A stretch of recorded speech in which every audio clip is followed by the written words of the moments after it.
लाडकी बहिणींनो, अर्ज पडताळणी सुरू झालेली आहे. आता अनेक महिला या योजनेतून बाद होणार आहेत. लाडक्या बहिणीचं टेन्शन वाढणार आहे. अर्ज पडताळणी सुरू झालेली आहे. या महिलांना पैसे नाही मिळणार. कोणत्या महिला आहे ते सविस्तर या व्हिडिओमध्ये शेवटपर्यंत बघा. अतिशय स्किप करू नका. हा व्हिडिओ सगळ्या महिलांपर्यंत शेअर करा आणि तुम्ही सुद्धा या अर्ज पडताळणीमध्ये आहात का ते चेक करा. तुम्हाला एक SMS येणार आहे. कसा आहे? काही महिलाला आलाय तो मी दाखवणार आहे. सेम तसा जर तुम्हाला SMS आला असेल, मेसेज आला असेल तर समजायचं तुमचा सुद्धा अर्ज पडताळणीसाठी घेतलेला आहे. डिटेल दाखवणार आहे. संपूर्ण शेवटपर्यंत व्हिडिओ बघा. आवडल्यास व्हिडिओला नक्की लाईक करा, शेअर करा आणि सबस्क्राईब करायला अजिबात त्या ठिकाणी विसरू नका. पडताळणी सुरू झालेली आहे तर बघूया कोणकोणत्या महिलांची आणि कशा प्रकारे पडताळणी सुरू झालेली आहे. नंबर 1 चा मुद्दा, लाडक्या बहिणीचं टेन्शन वाढणारं. अर्जाची पडताळणी सुरू झालेली आहे आणि या महिलांना आता पैसे मिळणार नाहीत. ही नवीन अपडेट तुमच्यापर्यंत आलेली आहे तर बघूया. या ठिकाणी मुख्यमंत्री माझी लाडकी बहीण योजनेत नवीन अपडेट काय आहे तर महाराष्ट्राच्या विधानसभा निवडणुकांमध्ये महायुतीला मिळालेल्या घवघवीत यशामागे मुख्यमंत्री माझी लाडकी बहीण या लाडक्या बहिणीचा खूप खूप मोठा वाटा आहे. कारण मतदानामध्ये सुद्धा महिलांचा खूप मोठा टक्केवारीमध्ये फरक पडलेला आहे आणि या योजनेचा मोठा वाटा असल्याचं मानलं जातं. या योजनेमुळे राज्यातील महिलांना आर्थिक धैर्य मिळाले असून निवडणुकीतील विजयाचं श्रेयही महायुतीने या महिलांना दिलंय. परंतु निवडणुकीच्या प्रचारादरम्यान महायुतीने योजनेच्या लाभार्थींना दरमहा जे 1500 रुपये देतात त्याच्याऐवजी आता 2100 रुपये देण्याचं आश्वासन दिलं होतं. ते जे आता पूर्ण करण्याचा निर्णय केला जात आहे तर लाडक्या बहिणीचं इथून काय होत आहे, टेन्शन वाढत आहे. तथापि सरकारने या योजनेच्या लाभार्थ्यांची तपासणी करण्याचा महत्वाचा निर्णय घेतला आहे. 2 कोटीहून अधिक महिलांनी या योजनेचा लाभ घेतल्यानंतर आता सरकारकडून हे सुनिश्चित केले जात आहे की लाभ फक्त पात्र महिलांपर्यंत पोहोचतोय. योजनेच्या तपासणीसाठी महत्वाचे निर्णय घेतले जात आहेत. काय निर्णय आहेत? तत्पूर्वी पाहण्या अगोदर तुम्ही चॅनल नवीन असाल तर नक्की चॅनल सबस्क्राईब करा आणि सर्व महिलांपर्यंत शेअर करा आणि आवडल्यास लाईक सुद्धा करा. सरकारने मुख्यमंत्री माझी लाडकी बहीण योजनेचा अर्जदारांसाठी कठोर तपासणी प्रक्रिया सुरू करण्याचा निर्णय घेतला आहे. ही प्रक्रिया आर्थिक सहाय्य वितरणात पारदर्शकता आणण्यासाठी आणि खोटे दावे करणाऱ्यांना दूर करण्यासाठी आखली गेली आहे आणि प्रक्रिया सुरू झाली आहे. आता याच्या तपासणीच्या प्रमुख निकष कोणकोणते आहेत ते सुद्धा माहिती असावं. बघा, उत्पन्नाचा पुरावा हा त्यांचा महत्वाचा निकष आहे.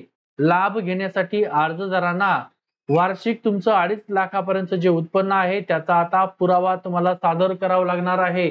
त्याच्यासाठी तुम्हाला सगळ्यांना पुन्हा एकदा तुमचा उत्पन्नाचा पुरावा त्यांना द्यावा लागणार आहे. ते काय द्यायचं ते सांगणार आहे.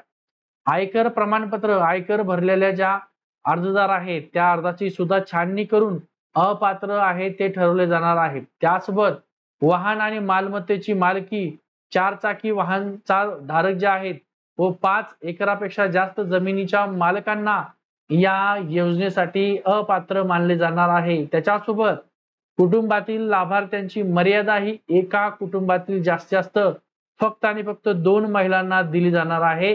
हा सुद्धा लाभाचा विचार घेण्यात येईल.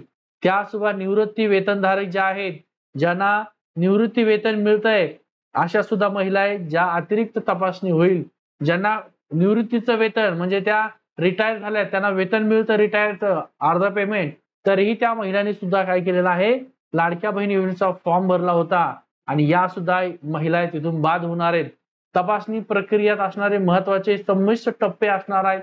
पहिला टप्पा, तुमच्या कागदपत्राची पडताळणी होणार आहे. अर्जदारांनी दिलेल्या कागदपत्राची पत्र जे आहे त्याची क्रॉस तपासणी केली जाणार आहे. त्याच्यानंतर फील्ड व्हेरिफिकेशन आहे. अधिकाऱ्याकडून लाभार्थ्याच्या घरी जाऊन प्रत्यक्ष पडताळणी केली जाणार आहे. त्याच्यासोबत डेटा मॅचिंग असणार आहे.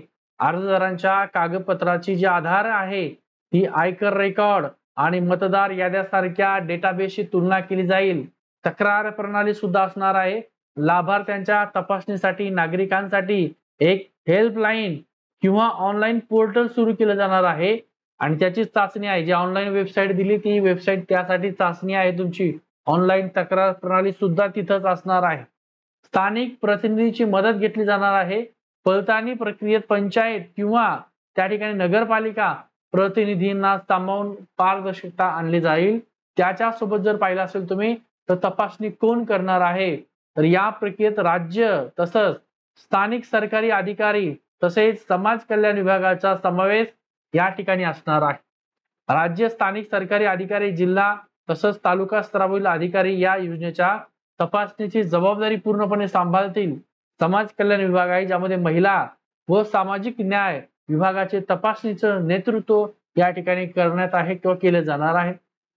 या सरकारचा उद्देश नेमका काय आहे, कशामुळे त्या ठिकाणी रिचेकिंग होणार आहे, तर योजनेअंतर्गत फसवणूक करणाऱ्यांना रोखून त्यांना आर्थिक सहाय्य फक्त पात्र महिलांपर्यंतच पोहोचवणे आणि कल्याणकारी योजनांची विश्वासार्हता टिकवणे हा या निर्णयाचा मुख्य हेतू असणार आहे.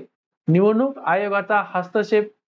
महाराष्ट्रातील विधानसभा निवडणुकीच्या आदर्श आचारसंहितेच्या काळामध्ये निवडणूक आयोगाने सर्व प्रकारच्या आर्थिक योजनांवर त्या ठिकाणी बंदी घातली होती. मात्र आता नवं सरकार स्थापन झालं आहे आणि या योजनेची पुनर्बांधणी अंमलबजावणी सुरू केली आहे. महिलांसाठी अत्यंत महत्वाची ठरलेली माझी लाडकी बहीण योजना या नव्या बदलासह आणखीन पारदर्शक बनवली जाईल. आणखीन काटेकोरपणे निकष आहे त्या निकषाचं पालन केलं जाणार आहे आणि तरच महिलांना पैसे दिले जाणार. आता ही जी तुमची प्रक्रिया आहे सुरू आहे, रिचेकिंग सुरू आहे. अशा प्रकारे मेसेज तुम्हाला बघा JM महाजीओही तुम्हाला मेसेज येणार आहे. युअर ऍप्लिकेशन आयडी, तुमचा जो ऍप्लिकेशन आयडी आहे हा आयडी ठीक आहे बघा, is send to desk AK on 5/12/2024 म्हणजे 5 तारखेला मेसेज आलाय हा 5 डिसेंबर 2024 ला. खालचा मेसेज बघा, dear applicant your application ID, हा तुमचा डेस्क तहसीलदार. म्हणजे आता तुमच्या फॉर्मची रिचेकिंग सुरू आहे. फॉर्मची काय सुरू तिथं रिचेकिंग सुरू आहे. त्याच्यामुळे इथं लक्षात ठेवा, ज्या रिचेकिंग मधून महिला जातील आणि ज्यांनी कुठल्याही प्रकारे इतर योजनेचा लाभ घेतला नाहीये, जे तुम्हाला संपूर्ण माहिती वाचून दाखवली, या महिला तुमचं नाव नसावं तरच तुम्हाला लाडक्या बहिणीचा 6वा हप्ता मिळू शकतो आणि तो सोमवारी लाडक्या बहिणीला मिळणार आहे. हा असा मेसेज तुम्हाला स्क्रीनवर दाखवलाय. हा मेसेज आलाय का पटकन बघा आणि जर असा मेसेज आला असेल तर लक्षात ठेवायचं तुम्हाला तुमचा फॉर्म आहे ते फॉर्मची रिचेकिंग सुरू झालेली आहे. त्या फॉर्मची काय रिचेकिंग सुरू झालेली आहे. ही सगळी माहिती ऑथेंटिक आहे, ऑथेंटिक सोर्सची आहे. लक्षात ठेवा, अत्यंत महत्वाची. आणि तुमचा जो 6वा हप्ता आहे तो सुद्धा सोमवारपर्यंत मिळेल. पण अशाच महिलांना ज्या या योजनेसाठी पात्र आहेत त्याच योजनेला, त्याच्यामुळे लाडक्या बहिणीचं टेन्शन आता पुन्हा वाढलंय कारण तुमची अर्ज पडताळणी सुरू झाली. तुम्हाला मेसेज सुद्धा यायला सुरुवात झालेली आहे. फक्त चेक करा, ज्याच्यात महिला बसणार नाही त्या महिलांना पैसे अजिबात मिळणार नाही. त्याच्यामुळे हा व्हिडिओ अत्यंत महत्वाचा आहे. ग्रामीण भाग असेल, शहरी भाग असेल, ज्या ज्या महिला आहे ज्यांना 7,500 बघा, तुमचा जो मेसेज दाखवला मी अगोदरचा त्या ताईला 7,500 रुपये जमा झाले होते, तरीही त्या ताईला हा मेसेज आलाय. काय मेसेज आलेला आहे बघा, तुम्हाला आता दाखवलाय, तो सुद्धा बघणं अत्यंत अत्यंत गरजेचं आहे. तुम्हाला सुद्धा टेक्स्ट मेसेज येतोय का? हा, आता या ताईला 7,500 रुपये मिळाले. किती? 7,500 रुपये मिळाले आणि या ताईला सुद्धा असा मेसेज आलाय. म्हणजे तुमच्या अर्जाचं रिचेकिंग चालू आहे. जे मी टप्पे सांगितले त्या टप्प्यानुसारच होणार आहे. आवडल्यास नक्की व्हिडिओ लाईक करा, शेअर करा आणि सबस्क्राईब करायला अजिबात त्या ठिकाणी विसरायचं नाही. अत्यंत महत्वाचं आहे. लाडक्या बहिणीचं टेन्शन वाढणार आहे, नक्की वाढणार आहे. हा खूप खूप महत्वाचा व्हिडिओ आहे. हा अत्यंत महत्वाचा व्हिडिओ आहे.